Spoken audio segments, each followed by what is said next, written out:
17-year-old boy is mutilated and murdered by a cult of teenage devil worshippers. Authorities raid a religious sect in Vermont suspected of child abuse. Nationwide, the emergence of cults has frightened parents whose children are joining in ever-increasing numbers. Why? Well, we're going to ask that question tonight on Freeman Reports when we take a look at cults. What are they? How do they operate? And does anyone have the right to stop them? We want to hear from you, so join us on the phones.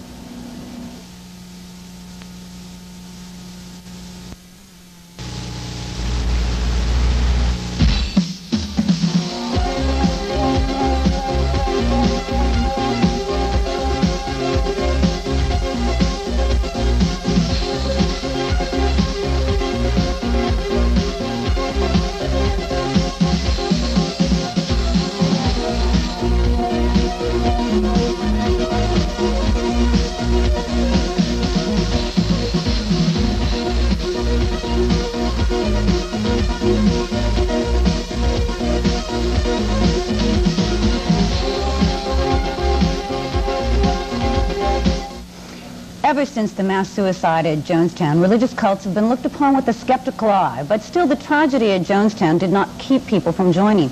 In fact, according to one newspaper account, there are now over 5,000 cults flourishing in America, and this week several of them made the news. In Los Angeles, a fire destroyed a shop which sold articles used to worship the devil, everything from the Satanic Bible to human fetuses.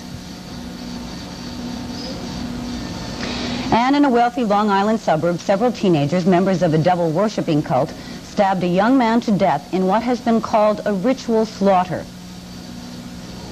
In Vermont, 140 state troopers and social workers raided a religious commune that allegedly engaged in child abuse, claiming that undisciplined children were possessed by the devil. Well, we call all of these groups cults, but those who belong call them religions. Is there a distinction, and when do our fears step on their religious freedoms? Well, with me tonight to discuss this, first let me introduce you to Marcia Rudin. She is a cult expert. And then let me introduce you to Richard Lewis, the editor of the Unification News, to Thomas B. Stoddard, the legislative director of the New York Civil Liberties Union, and to Steve Hassan, a cult exit counselor. Now, you call yourself an exit counselor, but a couple of years ago, people would have called you a deprogrammer. Isn't that true? Well, deprogramming involves the physical abduction of a person and holding them, which is not something that I participate in. That's why I like to make a distinction between the two, right. And we have done so this evening. Thank you. Let me go to Ms. Rudin first. To really get some basics in what we're talking about here, as I mentioned, according to one newspaper account, there are more cults and more members in cults today than at the time of the Jonestown massacre, really, is what it is looked upon. Why? One would think that after that and the news of that event that people would stay away from cults. One would think that, but it is not the case. I don't know where you got 5,000. Numbers are very, very hard to come by in this field. We don't know exactly how many groups there are, but there are certainly hundreds, possibly thousands. There are some large ones and many, many hundreds of very, very small ones. Now, Webster Dictionary gives a definition of the cult, and I will read it to you and to all of you in the viewing audience this evening as well. It says, first, a formal religious veneration, worship. And the second definition is a system of religious beliefs and ritual. Also, its body of adherence. There were times when people, in certain articles, in fact, it was a Time magazine article that said at one time the disciples of Christ were considered a cult, and that there are certain religions at times that were called cults that are now accepted religions. How can we differentiate? I have a very simple way of differentiating, and I've done a lot of research in this area. We don't define a group as, we don't call a group a cult because of its ideology or because it's a little weird in its practice or it believes in something we don't. We define them in terms of their behavior. It's a functional definition. In terms of how the members are treated, and this is generally often abuse, exploitation, and they often misrepresent themselves to society. So we call a religious group a cult by its behavior, not its ideas. It's a functional definition, behavioral definition. Then would you call the Unification Church a cult? Yes, I would. All right, Mr. Lewis, let me go to you. Would you call your church a cult? No, I certainly would not. In fact, I really think it's a tremendous problem using this word cult as some catch-all for many different groups. I think, for instance, you make a great mistake talking about Jim Jones and his people out in Guyana as a religion. if you actually read in detail what he was, what he taught, what he thought, you'll find that actually he is much more of a communist, of a Marxist. He used Bibles for toilet paper. In his will, he left $3 million to the Communist Party of America.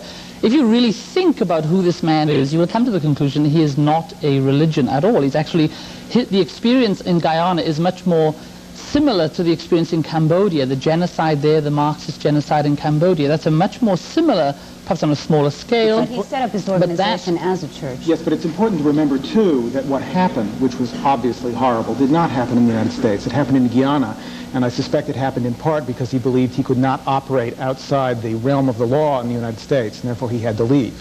What happened there is horrible.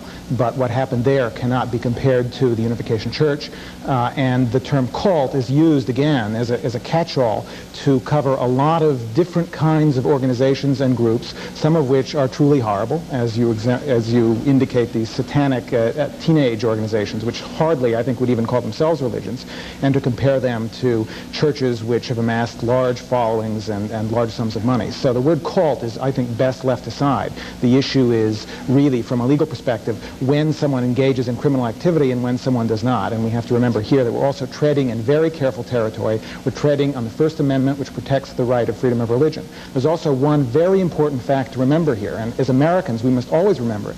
This was a nation founded by religious dissidents. If you will, by the terms of some people, it was a nation founded by cultists.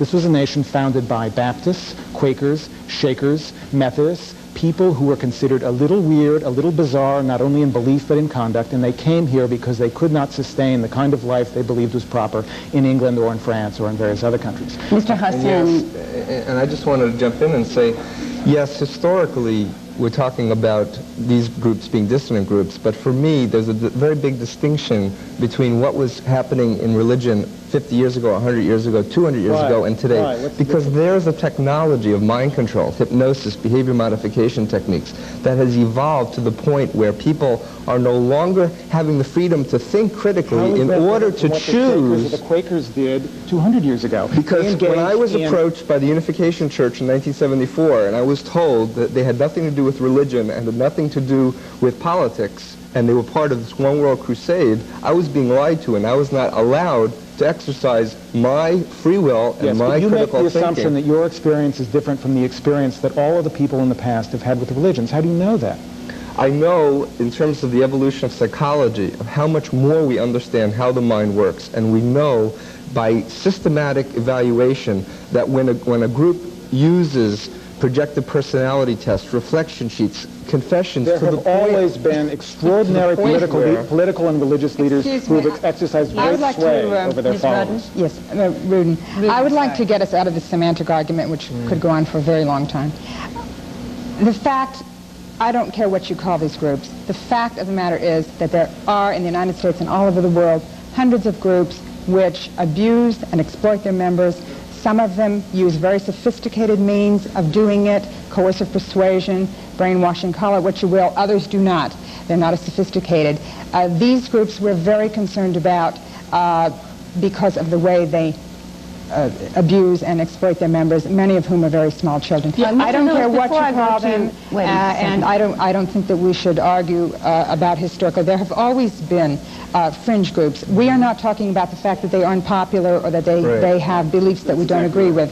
I believe these groups, which we are now talking about, the Unification Church, hundreds of others, the Hare Krishna, there are many, many examples, and hundreds of small groups which we haven't even heard of. We get phone calls about them all the time, are different than these other groups. They have, many of them, much more sophisticated means of destroying a human personality. And some of them have plans to take over